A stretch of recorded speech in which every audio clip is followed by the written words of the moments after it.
ঢাকা বিশ্ববিদ্যালয়ের জাতীয় কবি কাজী নজরুল ইসলামের সমাধির পাশে সমাহিত করা হবে ওসমান হাদিকে। সেজন্য কবর প্রস্তুতের কাজ শেষ হয়েছে। মানিক মিয়া এভিনিউতে জানাজা শেষে মরদেহ নেওয়া হবে ঢাকা বিশ্ববিদ্যালয়ের কেন্দ্রীয় মসজিদে। হাদির পরিবার ও ইনকিলাব মঞ্চের সিদ্ধান্তে তাকে কবি নজরুলের কবরের পাশে সমাহিত করা হবে। এদিকে নিরাপত্তা ও শৃঙ্খলা বজায় রাখতে বিশেষ ব্যবস্থা নেওয়া হয়েছে। কবর পরিদর্শন করেছেন ডিএমপি কমিশনার। সকাল থেকে শাহবাগ মোড়ে হাদির হত্যাকারীদের বিচার এবং ভারতীয় আধিপত্যবাদের বিরুদ্ধে আন্দোলন করছে ছাত্র জনতা।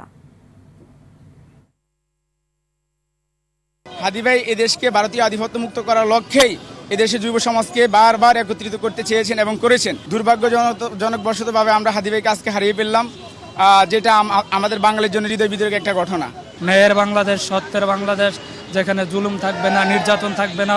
হাদি ভাইয়ের সেই স্বপ্নকে বাস্তবায়িত করার লক্ষ্যে আগামী আমরা যারা তরুণ প্রজন্ম আছি তাদেরকে আমরা আহ্বান জানাই এবং আমি নিজে সেই স্বপ্নকে যতদিন পর্যন্ত বেঁচে থাকি লালন করে যাব।